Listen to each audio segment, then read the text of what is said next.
행복한 삶이 되시기를 축원합니다. 우리가 살아가는 이 땅의 현실을 보면 늘 좋은 소식만 좀 있었으면 좋겠는데 늘 좀 갈등이 있고 문제가 있고 싸우고 다투고 분열하고 하는 여러 가지 이제 소식들을 어쩔 수 없이 우리가 접하게 됩니다. 왜 인간의 삶은 계속해서 전쟁을 일으키고 또 싸우고 갈등하고 그렇게 문제를 일으킬 수밖에 없는 그런 인생을 우리는 살 수밖에 없는가 고민하게 되는데, 손자병법에 보면 그 손자병법 안에 이 손자라는 분이 싸움의 기술에 대해서 다양하게 소개합니다. 어떻게 하면 우리가 이 싸움에서 이겨낼 수 있을까, 그 이 싸움의 방법들을 이야기하는데, 이분이 이 손자병법의 그 마지막 결론 부분에 가서 아주 본질적인 질문을 하나 합니다. 그 질문이 뭐냐면 바로 오늘 이 질문입니다. 도대체 인간은 왜 전쟁을 일으키는가? 인간은 왜 싸우는가? 하는 것이죠. 그리고 손자 스스로가 직접 내린 대답이 무엇이었냐면 급한 이익을 얻기 위해서이다. 이제 그렇게 결론을 내립니다. 그러니까 결국 이 싸움이 일어나는 것은 좀 더 내가 이익을 빨리 얻어내기 위해서 내 안의 어떤 욕심 때문에 이 싸움이 일어날 수밖에 없다라는 거죠. 그래서 싸움의 여러 가지 기술들에 대해서 다양한 방법들을 소개했던 이 손자는 그 마지막 손자병법의 결론에서 참 이런 이야기를 이제 결론으로 이제 이야기합니다. 웬만하면 싸우지 말고 사이좋게 지내라. 그러니까 진짜 싸움의 기술은요, 싸우지 않고 지내는 것, 이렇게 결론 내렸습니다. 하지만 우리의 현실의 삶을 보면 실은 여전히 싸움과 갈등이 계속되고 있습니다. 대부분이 우리가 겪게 되는 많은 문제와 갈등들을 우리가 생각하면 저 멀리 북극에 사는 사람, 남극에 사는 사람과 우리가 대부분 갈등을 일으키나요? 우리가 여러 가지 문제를 겪습니까? 안타깝게도 실은 저 멀리 있는 사람들이 아니라 아주 친한 사람들, 늘 가까이 있는 사람들, 그런 사람들끼리 늘 갈등하고 서로 상처받고 그렇게 살아가고 있다라는 것이죠. 그렇다면 결국 가장 좋은 방법은 뭐겠습니까? 덜 친해지면 됩니다. 덜 친해지면 덜 상처받고 그렇게 할 수 있는 거죠. 김수현 씨라는 분이 180도라는 그 책에서 그분이 그런 질문을 하나 합니다. 이렇게 질문합니다. 만약 당신이 새라면 상처받지 않는 새장 속에 사는 쪽을 택할 것인가, 아니면 상처를 감수하고 숲속에 사는 쪽을 선택할 것인가, 그렇게 질문합니다.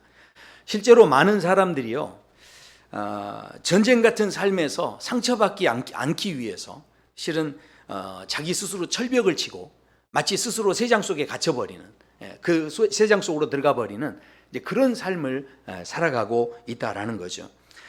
치열한 전쟁터에 나가는 그 병사들도요, 이렇게 물어보면 그렇답니다. 옆에 있는 전우들하고 좀 친하게 지내느냐? 그런데 친하게 지내려고 하지 않는데요. 이게 정 주고 마음 주고 또 사랑도 줬다가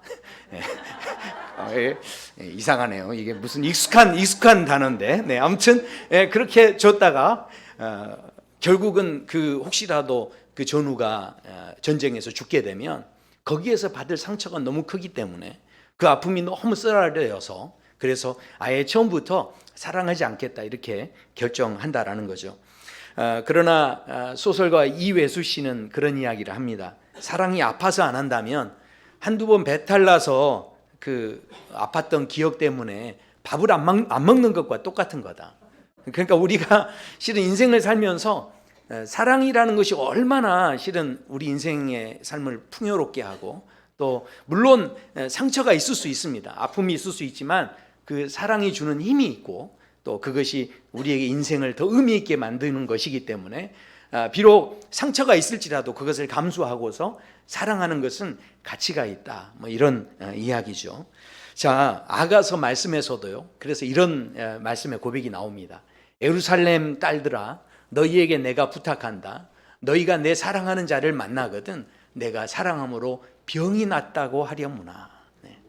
그러니까 이 고백이 어떤 고백입니까? 결국은요, 이 고백이 의미하는 것은 하나님께서 예루살렘을 그렇게 사랑하시는 거예요. 그래서 예루살렘 사람들을 사랑하시고 그렇게 사랑하시는 하나님께서 사람들을 사랑할 때 실은 상처받을 수 있는 거죠.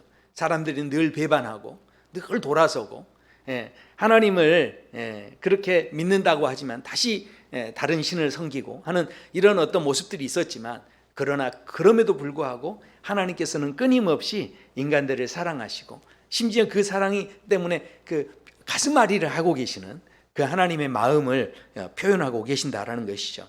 그래서 그 상처를 감수하고 결국 하나님께서 예수님을 이 땅에 사람들 가운데로 보내주셨다라는 겁니다. 그래서 오늘 말씀에 보면 성경에서도 인생의 삶에 결코 싸움이 없다라는 이야기는 하지 않습니다. 싸움이 분명히 존재한다라는 거죠. 그렇다면 중요한 것은 그 싸움의 대상이 누구인지를 우리가 분명하게 알아야 한다는 겁니다. 자, 그래서 말씀합니다. 11절과 12절을 보시면 마귀의 관계를 능히 대적하기 위하여 하나님의 전신갑주를 입으라. 그리고 우리의 씨름은 혈과 육을 상대하는 것이 아니고 결국은 악한 영들을 상대하는 것이다. 그렇게 말씀합니다. 그러니까 성경에서 말씀하기는 우리가 여러 가지 싸움과 씨름이 있을 수 있는데 그 모든 것들이 사람들이 나를 어렵게 해서 사람과 내가 지금 싸우는 것이 아니고 실은 그 사람 뒤에 누가 역사한다는 겁니까? 악한 영이 있다는 거예요. 악한 영이 역사하고 있다. 이제 그렇게 말씀을 합니다. 야, 그러면 이게 우리가 잘못 생각하면 어이구 이게 악한 영하고 이게 싸우면 아유 무서워라 이런 이제 생각을 가질 수 있죠. 그래서 C.S. 루이스라는 분이 우리가 대부분 마귀에 대해서 그 마귀를 대하는 두 가지 오류가 있다 하는 이야기를 합니다. 첫 번째는 뭐냐면 마귀를 아예 부정하는 거예요. 마귀를 인정하지 않는 겁니다. 그러나 마귀는 분명하게 역사하고 있죠. 그래서 사도 바울도 무슨 고백을 하냐면 이렇게 이야기를 합니다. 내게 육체의 가시 곧 사단의 사자를 주셨으니 이렇게 고백합니다. 그러니까 사도 바울도 자신의 육신의 병 자체가 그냥 그 육신의 병만이 아니고 거기에 사단의 역사가 있을 수 있다라는 것을 인지하고 있었다라는 거죠. 그러니까 분명하게 이 인생의 모든 그 삶 가운데 보면 그 보이지 않는 그 악의 영의 세력들이 존재하고 있음을 사도 바울도 분명히 고백하고 있다라는 겁니다. 두 번째 우리가 이제 마귀를 대하는 오류가 하나 있는데 그것은 마귀에게 너무 많은 관심을 가지는 거예요. 이것이 우리를 오히려 더 힘들게 할 수 있다라는 거죠. 그래서 모든 문제를 마귀로 이렇게 규정해 버리는 그런 일들이 있을 수 있다는 거예요. 예를 들자면 주일 아침에 어느 가정에 이제 부모님들이 자녀를 깨운 다음에 자녀에게 그러는 거예요. 너 얼른 교회 일찍 좀 가라 오늘. 그러면서 일찍 가 일찍 하면서 이제 다그쳐서 그렇게 깨웁니다. 그랬더니 갑자기 그 아이가 눈을 막 부라리면서 왜 나한테만 그러는데요? 그러면서 이야기합니다. 그러면 그때 어머니가 뭐라고 하겠습니까? 이야 이거 지금 마귀가 들어갔구나 지금 사탄이 들어갔구나. 그러면서 어떻게 해요? 사탄이 들어가면 그 다음부터는 어떻게 되죠? 이제 때려잡아야 됩니다. 그 다음에는 반은 죽여놔야 되는 거죠. 자, 대부분요 우리가 신앙생활 하시는 분들 중에서요 마귀에게 집착하시는 분들 보면요 자기를 힘들게 하는 사람이 생기면 무조건 마귀입니다. 그래가지고 조금만 그분이 힐끗 잘못 쳐다보지 않습니까? 그러면 마귀가 저 눈에 들어갔다고 그럽니다. 그러면서 모든 게 이제 마귀하고 연결시켜서 이제 그렇게 이야기를 하는 거죠. 그러니까 이게 분명하게 우리가 알아야 할 것은 마귀가 존재하긴 하지만 절대로 마귀가 대단한 것은 아니다라는 것입니다. 왜냐하면 이 마귀와의 이 싸움에서 이미 하나님께서 승리하셨기 때문에 그렇습니다. 자, 생각해 보십시오. 마귀가 가룟 유다의 생각 속에 예수님을 팔려는 생각을 집어넣었다라고 성경에서는 말씀을 합니다. 그러면 우리는 깜짝 놀라죠. 아이고 저렇게 마귀가 틈타고 저렇게 들어오는 게 저렇게 가능하면 우리는 무서워서 어떻게 살아? 이렇게 생각할 수 있죠. 근데 심지어 가룟 유다가 그 마음에 마귀가 이 마음속으로까지 이제 들어갔다라는 표현이 성경에 나옵니다. 그런데 성경을 더 좀 자세히 보셔야 돼요. 왜냐하면 이것이 마귀가 문제가 아니었습니다. 실제로는요 마귀가 막 강해가지고 이 가룟 유다 머릿속으로 막 생각 속으로 들어간 게 아니고요. 이 가룟 유다가 향유 옥합을 가지고 와서 예수님 발 앞에서 그걸 깨뜨려서 그 기름을 붓는 그 여인을 바라보면서 가룟 유다가 그때 뭐라고 하냐면 이렇게 이야기합니다. 아니 그 비싼 것을 가난한 자들에게 나누어 주었으면 좋았을 텐데 왜 그것을 허비하느냐라고 그렇게 이야기를 합니다. 무슨 이야기입니까? 마귀가 들어오기 전에 이미 이 가룟 유다의 마음에는 욕심이 가득 채워져 있었다라는 거죠. 결국 마귀가 문제가 아니었고요. 욕심이 가득 찬 그 사람이 문제였다라는 것이죠. 우리가 절대로 마귀가 강해서 우리를 주장하는 게 아닙니다. 이미 우리 안에 욕심이 있고 불평이 있다는 거죠. 자, 그렇다면 결국 누구 문제입니까? 내 문제라는 것이죠. 그래서 오늘 말씀에 보면 하나님의 전신갑주를 입으라 그렇게 말씀하는데 하나님의 전신갑주에만 우리가 너무 꽂혀서 하나님의 전신갑주만 입으면 내가 힘이 세지고 내가 대단해지고 이것만 생각하시는데 전신갑주를 입기 전에 전제 조건이 하나 있습니다. 그게 바로 10절이죠. 자, 우리 한번 10절 같이 한번 읽어보실까요? 끝으로 너희가 주 안에서와 그 힘의 능력으로 강건하여지고. 아멘. 그러니까 마귀가 호시탐탐 노리지만 그러나 내가 상대할 것은 어쩌면 마귀가 아니라는 거예요. 실은요 이 전신갑주도요 중요하지만 그러나 전신갑주보다 더 중요한 것은 내가 먼저 건강해져야 한다는 거예요. 내가 먼저 강건해져야 한다라는 거죠. 그 다음에 전신갑주가 필요한 겁니다. 유발 하랄이라고 하는 분이 그 이제 역사를 연구하고 이 아주 유명하신 분이죠. 근데 그분이 쓴 책에 보면 그런 이야기가 나옵니다. 2012년에 전 세계 사망자 수가요 약 5만 6천 명, 그러니까 5,600만, 그렇죠. 5,600만 정도 됐다고 합니다. 그러니까 한 해 동안 5,600만 명이 죽는 거예요.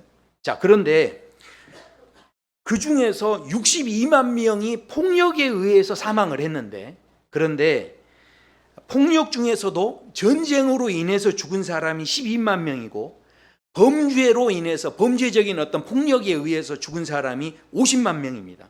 그리고요 자살로 죽은 사람이 80만 명이랍니다. 그런데 그 통계 가운데요 제일 놀라운 거, 그 중에서 가장 많은 수 바로 150만 명이 죽었는데 그 죽은 이유가 정말 깜짝 놀랄 만한 이유로 죽었습니다. 뭐로 죽었냐? 당뇨병으로 150만 명이 죽었대요. 그러니까 이 유발 하랄이는 무슨 이야기를 하냐면 어쩌면 우리가 이 시대를 사는데 전쟁이 일어나고 싸움이 일어나고 폭력이 일어나고 이 모든 것들로 우리가 죽고 또 위협을 당하고 하는 것 같지만 그러나 정말 우리에게 위험한 것은 폭력이 아니라 설탕이다. 그런 이야기를 합니다. 이게 무슨 이야기입니까? 결국은요 외부의 적이 아니라 실은 내 안에 내가 인내하지 못하고 내가 절제하지 못하는 어쩌면 내 안에 결국은 내 문제가 가장 큰 적이 된다 하는 것이죠. 그것을 말씀합니다. 사무엘서를 보면요 사무엘 왕이라는 사람이 하나님 앞에서 그렇게 제대로 사는 사람이 별로 아니었습니다.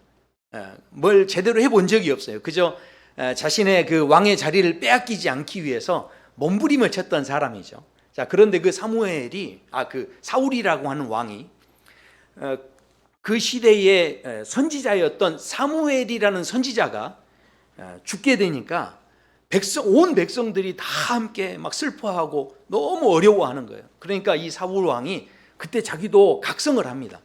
그런 다음에 그 땅에 있던 모든 우상들 그리고 신접한 여인들을 다 쫓아내버립니다. 그러니까 아주 대단한 영적인 어떤 그 종교 개혁을 일으킨 거죠. 사울 왕이 하나님 앞에서 정말 제대로 어떤 영적으로 바로 서는 그런 역할을 이제 감당하는 장면이 소개가 됩니다. 자, 그런데 그렇게 모든 신접한 여인들을 다 쫓아냈는데 그런 일이 있은 뒤에 바로 얼마 지나지 않아 블레셋이 이스라엘을 쳐들어옵니다. 그러니까 이스라엘이 이제 위기 가운데 처하게 된 거죠. 그때 이 사울이 선지자들을 부르고 또 제사장들을 불러서 여러 가지 방법을 통해서 하나님이 도대체 뭐라고 하시는지 나한테 좀 들려달라, 알려달라 이렇게 이야기를 하는데 전혀 음성이 안 들리는 거예요. 전혀 그 대답을 듣지는 못합니다. 자, 그래서 이 사람이 결국은 너무 답답해가지고 결국은 어떻게 하느냐, 자기가 직접 쫓아버렸던 신접한 여인을 자기 모습을 감추기 위해서 변장을 하고 찾아갑니다. 그러니까 결국은 무슨 이야기입니까? 아무리 영적으로 우리가 대단하게 전신갑주를 입고 승리했다 한다 할지라도 뭐 한 번 승리하고 두 번 승리하고 할 수 있죠. 그러나 아무리 그렇게 한다 할지라도 결국 이 사울 왕의 마음속에는 끝까지 주님을 붙잡고 의지하는 마음, 약복강 나루에서 그 야곱이 나에게 복 주시지 않으면 내가 하나님을 절대 놓지 않겠습니다라고 하는 그 마음, 그 끈기의 마음, 그 인내의 마음, 그 간절한 마음이 없다 보니까 한 번, 두 번은 승리했을지 모르지만 그러나 그 승리가 전혀 의미 없어지고 다시 어디를 찾아갔다는 겁니까? 신접한 여인을 찾아가는, 그 삶이 무너지는데도 그것조차를 느끼지 못하는 그런 불행한 인생이 되어졌다라는 거죠. 문제는요, 아무리 전신갑주를 입고 내가 한두 번 이상 승리한다 해도 마음이 무너지면, 실은 내 마음이 온전하게 서 있지 못하면 그것은 아무 의미가 없을 수 있다라는 거죠. 어쩌면 지금 한국교회에 그동안 정말 많은 우리 목회자들, 또 영향력 있는 분들이 부흥의 역사를 일으켰고, 또 우리 한국교회가 정말 몇천 명, 몇만 명이 모이게 되는 그런 놀라운 역사들을 일으켰던 실은 현장들을 우리는 많이 봐왔습니다. 그런데 그런 능력 있는 종들이 서 있음에도 불구하고 그분들이 정말로 하나같이 끝까지 하나님 앞에서 제대로 서 있었는가 자신할 수 없고, 실은 목회자인 저 한 사람으로서도 실은 부끄러울 수밖에 없는 그런 모습이 있다라는 거죠. 진짜 적은요, 외부에 있지 않다는 거예요. 한두 번 승리하고 아무리 능력 있는 종으로 쓰임받고 몇천 명, 몇만 명을 모였다 할지라도 그 마지막을 봤을 때 자기도 무너지는 것을 깨닫지 못하고 그렇게 쓰러져 가는 사람들을 보면, 그러면 결국 그 상황을 통해서 우리가 깨닫는 것은 무엇입니까? 외부에 적이 있는 게 아니라는 거예요. 정말 중요한 건 내 내면 안에 진짜 적이 존재한다라는 것이죠.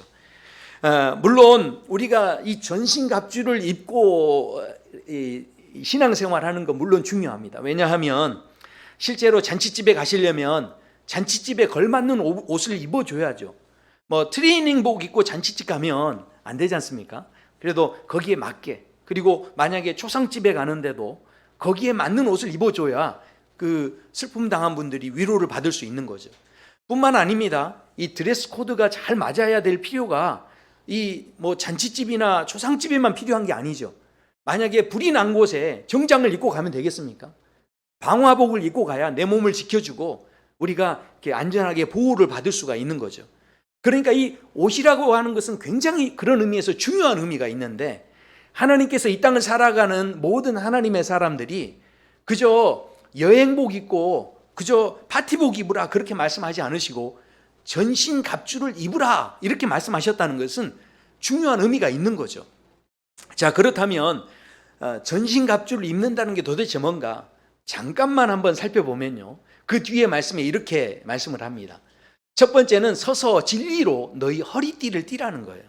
그러니까 마귀가 우리에게 공격을 해올 때 실은 늘 우리의 마음이 나뉘어지게 하는 거예요. 마귀가 막 총칼 들고 오는 게 아니라 우리의 마음이 4분 5열되게 한다라는 것이죠.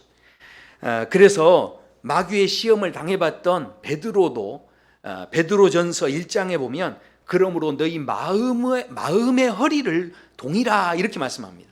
그러니까 마음이 나누어지지 않도록 한 군데 정말 이 하나님의 은혜만 바라볼 수 있는 그 한 마음이 돼야 한다, 이런 이야기죠. 그래서 우리에게 이 허리를 동이는 게 필요하다라는 겁니다.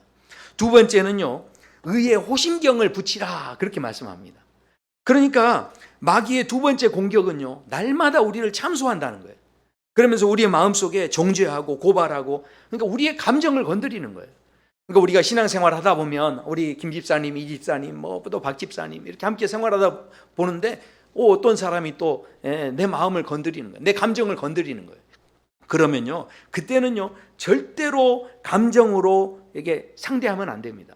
감정을 건드려서 자꾸 절망하게 하고 낙심하게 할 때 감정으로 대하시면 안 돼요. 거기에 대해서 어떻게 하면 됩니까? 의의 호심경을 붙이라는 거예요. 도대체 이게 무슨 이야기입니까? 그냥 마귀가 정죄하면 야 맞아 네 말이 다 맞다, 내가 죄인이다 인정해 주는 거예요. 그 다음에 의의 오심경이 뭡니까? 이 가슴을 보호하는 거죠. 그런데 이게 그냥 오심경이 아니에요. 의의 오심경이에요. 바로 예수 그리스도의 의로 이 가슴을 보호하고 있다는 거죠. 결국은요, 마귀가 참소해 올 때, 정죄해 올 때, 맞아. 내가 생각해봐도 마귀야, 네 말이 다 맞다. 그러나 그래서 내가 더 자랑할 것은 오직 예수 그리스도뿐이다. 이렇게 대답할 수 있어야 한다는 거죠. 그래서 그런 전신갑주가 필요하다는 거예요. 세 번째는요, 평안의 복음의 신을 말씀합니다. 자, 악한 마귀는요, 늘 성도들의 발목을 잡아요. 과거의 어떤 여러 가지 죄책감 때문에도 발목을 잡고요. 그 다음에 우리의 마음속에 어떻습니까? 야, 너 말고 할 만한 사람 많다. 너 괜히 나서지 말아라. 다 그런 마음을 누가 줍니까? 마귀가 주는 거예요. 마귀가 발목을 잡고 못 가게. 그런데요, 생각해 보십시오. 진짜 사랑하면요, 사랑은 움직이는 거야. 그런 말 들어보셨잖아요. 정말 복음의 사랑을 깨달으면요, 가만히 있으라고 해도 움직이게 돼 있어요. 그러니까 이게 무슨 이야기입니까? 평안의 복음의 신을 신는다는 것은 그 복음 안에서 진짜 사랑을 느낀 거예요. 그 사랑을 체험한 거죠. 경험한 사람은요, 무조건 움직이게 돼 있어요. 근데 그 은혜를 받은 사람이 움직이면요, 그것은 그것으로 끝나지 않습니다. 은혜가요, 더 큰 은혜를 체험하게 돼요. 그러니까 그 발로 밟는 땅이 점점 넓어지는 거죠. 그래서 이 평안의 복음으로 준비한 신이 우리에게 필요하다라는 겁니다. 저와 성도 여러분의 삶 속에 이런 평안의 지경이 더 넓어지시길 소원합니다. 목사님이 일을 시키는데 아이고 나이 많은 나한테 뭐하러 이런 거 시키나, 이거 절대 아니고 어찌됐든 은혜 받는 기회입니다.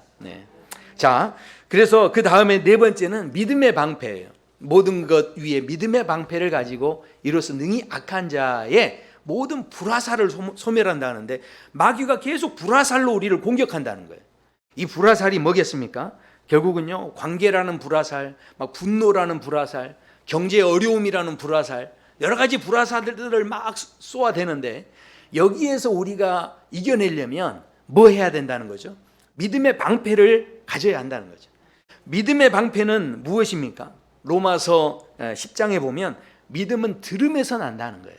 그러니까 진짜 내 믿음이 건강해지시려면요, 좋은 말 많이 들으셔야 돼요. 특별히 좋은 말이 뿐만 아니라 하나님 말씀을 많이 듣는 거죠.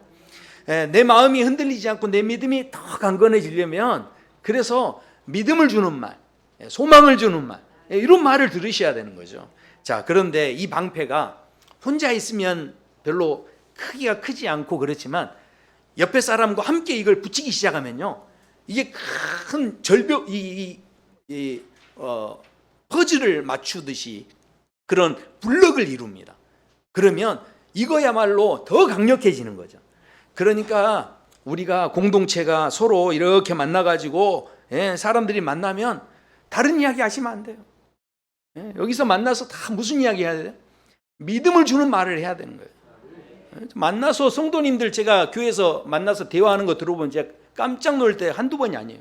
누가 막 조용히 이야기하더라고요. 그러면 가서 이렇게 살며시 너무 조용히 말하니까 저도 궁금해서 들어봐요. 그러면 누구 이혼을 했다는 거예요. 그러면 제가 너무 걱정이 되는 거예요. 우리 성도님 중에 누가 혹시 이혼을 했나? 그래서 자세히 들어보면 나중에 알고 보면 드라마 이야기예요.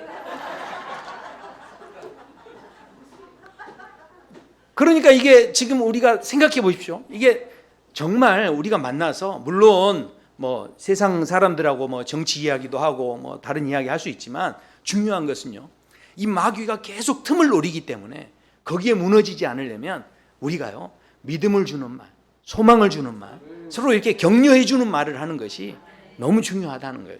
자, 그 다음에 다섯 번째가 구원의 투구입니다. 그러니까 마귀는 자꾸 우리 생각 속에 우리 생각을 막 흔들어 놓는 거죠. 그래서 흔들리지 않으려면 내 생각이 아니라 하나님 생각으로 내가 생각을 할 수 있어야 돼요. 무슨 이야기입니까? 결국은요, 하나님 눈으로, 내 눈으로 나를 보는 게 아니에요. 하나님 눈으로 나를 봐야 돼요. 그래야 내가 어떤 존재인지 알고 어떤 상황에도 흔들리지 않을 수 있는 거죠. 그래서 예배 시간이 바로 이 하나님의 생각으로 나를 보는 시간이에요. 자, 그래서요, 하나님 앞에 예배자로 서는 게 중요한데, 마지막으로 성령의 검을 말씀합니다. 성령의 검을 가지라는 것인데, 예수님께서도 마귀에게 시험을 당하셨죠. 그런데 생각해 보십시오. 마귀가 시험하려고 하는데 금식기도 다 하기 전에 시험했으면 좋을 텐데, 금식기도 끝난 다음에 왜 그렇게 시험했을까요? 결국은요, 그 시험의 모든 내용의 그 초점이 어디 있냐면, 네가 이렇게 금식기도 했으니까 한번 능력을 드러내봐, 네가 이 정도 했으니까 한번 자랑해봐, 이런 이야기예요.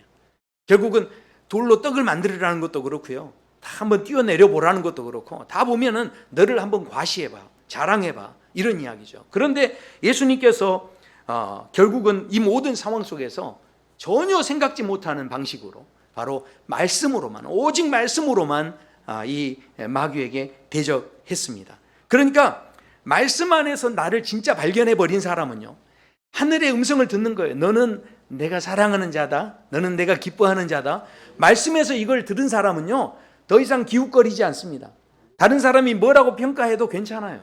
그러니까 거기에 대해서 더 이상 흔들리지 않는 거죠. 우리가 중요한 것이, 그래서 이 말씀이 주는 힘이 있다라는 거예요. 자, 그래서 이렇게 전신갑주를 입는데, 중요한 것은 말씀드렸죠, 절대로 전신갑주가 중요하지 않다는 거예요. 어떤 경우는 내가 전신갑주를 제대로 좀 못 갖춰 입었을 수도 있어요. 그런데 그래서 전신갑주보다 더 중요한 게 뭡니까? 바로 오늘 말씀의 시작에서 그렇게 말씀하죠. 끝으로 너희가 주 안에서와 그의 힘의 능력으로 강건하여지고. 전신갑주보다 이것이 훨씬 중요하다는 거예요. 주님 안에서 내가 강건해지는 것, 그것이 너무 중요하다는 거예요. 우크라이나 전쟁이 작년 2월 24일 날, 그러니까 지금 거의 1년이 됐네요. 작년 2월 24일 날 일어났는데, 2월 26일 날, 그러니까 이틀이 지난 다음에 우크라이나의 부총리였던 페로도프라는 그 여자분이 테슬라의 CEO였던 일론 머스크한테 이 트위터로 이 편지를 보냈어요. 쪽지를 보냈습니다. 뭐라고 보냈냐? 그 내용이 소개가 되는데, 당신이 화성 로켓을 막 쏴가지고 이렇게 그 여러 가지 그것을 식민지 하는 동안에 러시아에서는 우크라이나에게 로켓을 지금 쏘아서 이렇게 점령하려고 하고 있다는 거죠. 그러니까 당신이 아무리 로켓을 쏴서 성공적인 어떤 그런 일을 이룬다 할지라도 지금 생각해 보라는 거예요. 러시아는 지금 이 우크라이나를 향해서 로켓을 쏴가지고 시민들을 죽이고 있는데, 그런데 우리를 좀 도와줘야 되지 않느냐. 그래서 일론 머스크한테 당신이 가진 그 스타링크라고 하는 위성을 우리한테 좀 지원해 달라, 그런 이야기를 합니다. 이 스타링크라고 하는 위성 자체가 어떤 위성이냐면요, 대부분 고위도 위성은요, 이게 그 뭔가 이게 소식을 전하는데 이게 좀 늦어요. 근데 저 위도 위성이 바로 이 스타링크, 이 사람이 이제 개발한 그런 위성이에요. 그러니까 이거는 속도가 굉장히 빠릅니다. 자, 전쟁이 일어나면요, 실은 전쟁의 가장 기본적인 법칙이 뭐냐면, 먼저 통신 시설부터 다 폭발을 시켜버리는 거예요. 그러면 그 나라에 있는 사람들이 서로 연결이 끊어져 버리잖아요. 그러면 그것이 바로 이제 전쟁에 가장 먼저 써야 하는 방법이다라는 거죠. 실제로 러시아에서 많은 통신 시설들을 다 파괴시켰는데, 그런데 우크라이나가 실은 서방의 여러 가지 지원을 받기 전에 지금까지 유지되고 있던 그 가장 핵심은 뭐였냐면, 사람들이 이야기하기를 바로 이 일론 머스크에게 이 스타링크라고 하는 저위도 위성을 공급을 받은 거예요. 그래서 그 위성으로 인해서 사람들이 학교나 병원이나 계속 정부나 군대가 계속 움직일 수 있도록 서로 계속 사인을 주고받을 수 있는, 연결되는 그런 역할을 해줬다라는 것이죠. 한번 생각해 보십시오. 마찬가지가 아니겠습니까? 우리가 인생을 살아갈 때 아무리 많은 문제가, 크고 작은 여러 가지 문제가 있다 할지라도, 실은 우리가 아무리 잘 갖춰 입는 것, 그것보다 더 중요한 게 있는데, 그것은 바로 하나님하고 교통하는 거예요. 하나님하고의 관계가 살아있어야 하는 거죠. 내가 아무리 좋은 옷을 입고 있어도, 아무리 전신갑주를 입고 있어도 하나님하고 관계가 끊어지면 의미가 없는 거죠.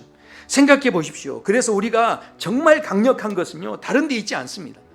내가 조금 부족해요. 내가 신앙생활 하는데 또 성경도 그렇고 모든 걸 잘 알지를 못해요. 내가 기도 생활도 좀 부족한 것 같아요. 그래도요, 중요한 것은 뭐냐면 내가 하나님을 기뻐하는 거예요. 신앙생활에서 전신갑주를 얼마나 멋있게 갖춰 입느냐, 물론 중요하죠. 그런데 그것보다 중요한 게 뭐냐면, 느헤미야가 그래서 이렇게 이야기합니다. 느헤미야가 또 그들에게 이르되 너희는 가서 살진 것을 먹고 단 것을 마시되 준비하지 못한 자에게는 나누어 주라. 이날에 우리 주의 성일이니 근심하지 말라. 여호와로 인하여 기뻐하는 것이 너희의 힘이니라. 아멘. 애로부터요, 예전에 그 어르신들이 하는 말이, 잘 되는 집안을 보면요, 세 가지 소리가 담장 밖을 넘어야 된대. 글 읽는 소리가 담장 밖을 넘어야 돼. 그리고 다듬이질하는 소리가 담장 밖을 넘어야 돼. 그런데요, 마지막에 이 담장 밖을 넘어야 하는 소리가 뭔지 아십니까? 웃음소리예요. 웃음소리. 그러니까 잘 되는 집을 보면요, 그 세 가지 소리가 담장 밖을 넘는다는 거예요. 생각해 보십시오. 우리가 정말 하나님 앞에서 우리가 잘 이렇게 산다고 하지만, 그러나 얼마나 수많은 시간 하나님 앞에 정말 제대로 살았습니까? 얼마나 하나님을 많이 배반하고 하나님을 등지고 하나님을 속상하게 하고, 또 마귀가 얼마나 우리의 사이에 끼어들어서 하나님을 제대로 섬기지 못하게 그렇게 방해를 합니까? 그런데 그럼에도 불구하고 하나님께서는 우리를 왜 포기하지 않으셨을까요? 하나님께서는 왜 우리를 끝까지 붙잡고 계셨을까요? 스바냐서 3장에 이렇게 말씀합니다. 너희 하나님 여호와가 너희 가운데 계시니 그는 구원을 베푸실 전능자이시라. 그가 너로 말미암아 기쁨을 이기지 못하시며 너를 잠잠히 사랑하시며 너로 말미암아 즐거이 부르며 기뻐하시리라. 우리가 얼마나 잘 갖춰 입었는지를 지금 주목해 보는 게 아니라 그냥 우리 있는 모습 그대로를 보시면서 기뻐해 주시고 계셨기 때문에 그 기쁨의 힘이 바로 우리를 지금까지 붙잡으시는 그 능력이 되어졌다라는 것이죠. 사랑하는 성도 여러분, 독립전쟁과 그 종족 간의 갈등으로 인해서 그 초토화됐던 동티모르 사람들, 근데 그 사람들에게요, 여러 그 평화 캠프 실무자들이 찾아가서 거기에다가 슬로건을 하나 걸었어요. 뭐라고 걸었냐면 화해와 재건, 이렇게 걸었답니다. 그랬더니 그 티모르 사람들이 찾아와서 뭐라고 이야기했냐면 거기다가 축제라는 말을 하나 더 넣어달라고 했대. 아니 그러니까 그 실무자들이 하나같이 하는 이야기가, 아니 지금 이 무서운 죽음의 벌판에서 도대체 무슨 축제입니까? 그러면서 이야기를 했다는 거예요. 화해와 재건, 지금 재건하는 것도 지금 부족할 판에 무슨 축제는 축제냐 했다는 거죠. 근데 그분들이 이야기했답니다. 저희가 지금 살아가는데 가장 필요한 힘은 기쁨입니다. 그랬다는 거예요. 실제로요, 그 선교지에 한 선교사님의 실제 일화예요. 선교사님이 분유를 그 너무 오지에 이제 어려운 형편에 있는 사람들에게 분유를 이제 제공해 주는 사역을 하셨어요. 아이들이 너무 이제 먹을 게 없으니까. 근데 그 아이들이 이제 분유를 받아 먹으니까 분유를 받아 먹는 아이들이요, 날이 갈수록 이렇게 모습이 좋아지고 건강해지는 이렇게 모습을 이제 봤답니다. 근데 어떤 애들은요, 다른 애들과 비해서 그렇게 좋아지지를 않는 거예요. 그냥 평범해진 모습이 있는 거죠. 그래서 하도 이상해서 다 한번 찾아가 봤대요. 그랬더니 깜짝 놀랐대요. 왜냐하면 몇몇 집들은요, 분유를 이렇게 사라고 했더니 그 분유를 줬더니 그 분유를 반만 애한테 먹이고 반은 그것을 팔아다가 라디오를 샀다는 거예요. 그러니까 도대체 어이가 없어가지고, 아니 도대체 왜 이런 짓을 했냐 그랬더니 세상에 그 사람들이 하는 그 말이요, 이 선교사님 가슴을 울렸다는 거예요. 뭐라고 했냐면, 선교사님, 분유도 중요하지만 우리에게 라디오 음악도 중요합니다. 그랬다는 거예요. 생각해 보십시오. 예수님께서 말씀하셨어요. 예수님께서 마귀가 공격해 올 때 사람이 떡으로만 살 것이 아니고 하나님의 입으로 나오는 모든 말씀으로 살 것이니라. 우리 사랑누리 교회 공동체가 실은 우리 교회만이 아니에요. 지금 전국에 있는 우리 교회들이요, 또 우리 성도들의 그 삶의 자리가 결코 녹록지 않아요. 그래서 지금 여러 가지 경제적으로 힘들고 어렵고, 그래서 우리가 뭐 재정도 아껴야 되고, 저희 교회도 뭐 쉽지 않죠. 여러 가지 그런 어려움이 있어요. 우리 안에 지금 떡이 필요해요. 우리에게 물질이 필요하고 재정이 필요합니다. 자, 그런데요, 예수님께서 사람이 떡으로만 살 것이 아니요, 뭐라고 하십니까? 말씀으로, 하나님의 말씀으로, 입으로 나오는 말씀으로 살 것이니라. 예수님께서요, 마귀하고의 그 싸움에서 예수님은 계속 기뻐하시면서 뭘 말씀하십니까? 하나님의 말씀을 기뻐하시고 말씀을 내세우시고, 결국 예수님께서 십자가 가시는 그 상황까지도 결국은 가장 예수님이 기뻐하시는 게 뭐였습니까? 말씀을 순종하는 것을 누구보다도 기뻐하셨다라는 거죠. 사랑하는 성도 여러분, 우리가 여러 가지 어려운 삶의 자리에서 진짜 우리가 영적으로 승리하고 우리의 삶이 회복되기를 원하신다면 예배의 자리에서의 회복이 시작돼야 돼요. 예배의 자리에서 하나님을 기뻐하셔야 돼요. 예배의 자리에서 누구보다도 하나님을 좋아하고, 또 그 예배에 감동이 있고, 그 예배 속에서 하나님의 음성을 들어야 우리의 싸움에, 그것이 우리의 삶을 이기게 하는 진짜 싸움의 기술이 된다는 거예요. 그것이 가장 좋은 싸움의 방법이 되는 줄로 믿습니다. 물론 잘 갖춰 입는 것 필요하죠. 그러나 그것보다 우리의 삶을 더 값지게 하는 기쁨이 식어지지 않을 때 결국 우리는 승리하게 될 줄로 믿습니다. 마태복음 5장에 말씀해요. 기뻐하고 즐거워하라. 하늘에서 너희 상이 큼이라. 너희 전에 있던 선지자들도 이같이 박해하였느니라. 여러 가지 박해를 받는다 할지라도 기뻐하라는 거예요. 즐거워하라는 거죠. 그럴 때 거기에 주어지는 상이 크다 하는 것을 말씀합니다. 우리 함께 찬양하시고 우리 함께 기도하겠습니다.